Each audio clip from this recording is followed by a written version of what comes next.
First of all ఇక్కడ ఉన్నటువంటి buyers, మరి ఇక్కడ ప్రమోటర్స్, సేల్స్ ప్రమోటర్స్ కూడా ఒకసారి కంగ్రాచులేషన్స్ చెప్తూ, ఎప్పుడు భయం అవుతుంటుంది. మంజునాథ్ గారు అన్నట్టు ఈ రియల్ ఎస్టేట్ అంటేనే చాలా మంది మాకు ఒకప్పుడు సలహాలు ఇస్తుండేవాళ్ళు.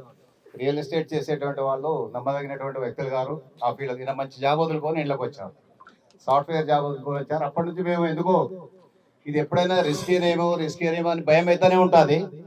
మేము ఎంత అనుకున్నా కూడా ఆయన ముందుకు వెళ్తానే ఉన్నాడు. ఆయన పట్టుదల, ఆయన కమిట్మెంట్. ఒకసారి నేను కూడా మళ్ళీ మంజునాథ్కు ఈ సందర్భంగా కంగ్రాట్స్, శుభాభినందనలు తెలియజేస్తూ, ఎందుకంటే ఎవరికైనా ఒక అమ్మాయి ఇచ్చినటువంటి వాళ్ళు మా భయాలు మాకు ఉంటాయి.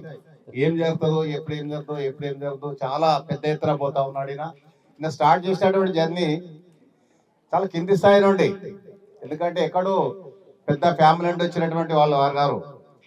మరి అట్లాంటి వ్యక్తి ఇంత తొందరగా, ఇంత ర్యాపిడ్గా ఒక 10 years లో చాలా స్పీడ్గా వెళ్తున్నారంటే భయం ఉండేది.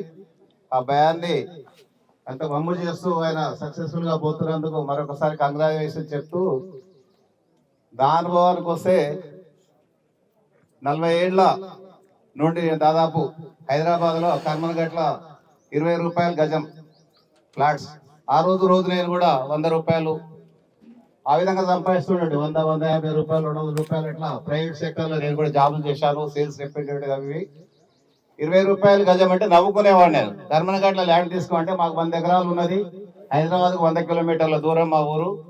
అక్కడ 100 ఎకరాలు పెట్టుకొని 20 రూపాయలు ఈ గజం మీద కంప చేయడం ఉండే. అక్కడ వాస్తవానికి కర్మన్ఘట్టు, చంపాపేట ఏరియాలో ఏం లేదు. సైదాబాద్ లో కూడా ఏం లేదు. అప్పుడు జై హింద్ హోటల్ అని ఒకటి ఉండేది లాస్ట్ అక్కడ.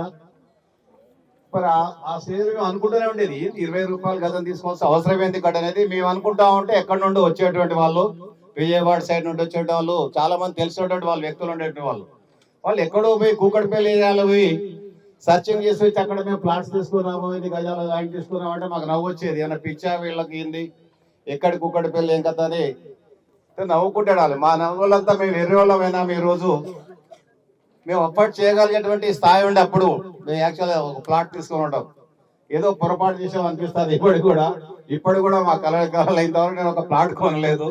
వాస్తవం చెప్పాలంటే ఈ రామదాస్ పిల్లలు చూసినప్పుడు ఏంది ఈ ఊర్లోకి వచ్చి ఇక్కడ ఏంది, ఇక్కడ చూస్తుంటే ఒక అడవిలాగా ఉన్నది, ఇక్కడ వెంచర్స్ ఏంది, ఇక్కడ అవుతాయా అన్నట్లు అనిపించేది.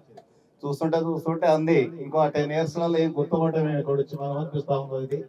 ఇది వాస్తవం. ఇది ఇక్కడ ఎగ్జాగరేషన్స్ ఏముండవు.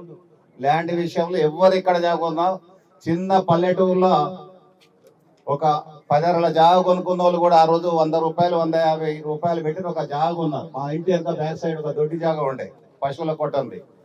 ఒక 30 అరల జాగ కొంతది ఈ రోజు 50,000 అర్ర పోతున్నది. అంటే ఒక 25 years స్పాన్ లో 150 రూపాయలు అర్ర. అంటే పల్లెటూరికి పట్టణాలకు ఏం తేడా లేదు. ల్యాండ్ విషయంలో ఎక్కడున్నా అది పోతూనే ఉంది, రైజ్ అవుతానే ఉంటది. కాబట్టి ఇందులో ఇన్వెస్ట్ చేసేటువంటి వాళ్ళకు ఎలాంటి డౌట్స్ ఉండవలసిన అవసరం లేదని ఈ సందర్భంగా అనుభవపూర్వకంగా చెప్తూ, మీ అందరూ కూడా మరొకసారి అవకాశం ఇచ్చినటువంటి మంజునాథ్ ధన్యవాదాలు తెలియజేస్తూ, అందరికీ కూడా కంగ్రాట్స్ అండ్ శుభాభినందనలు.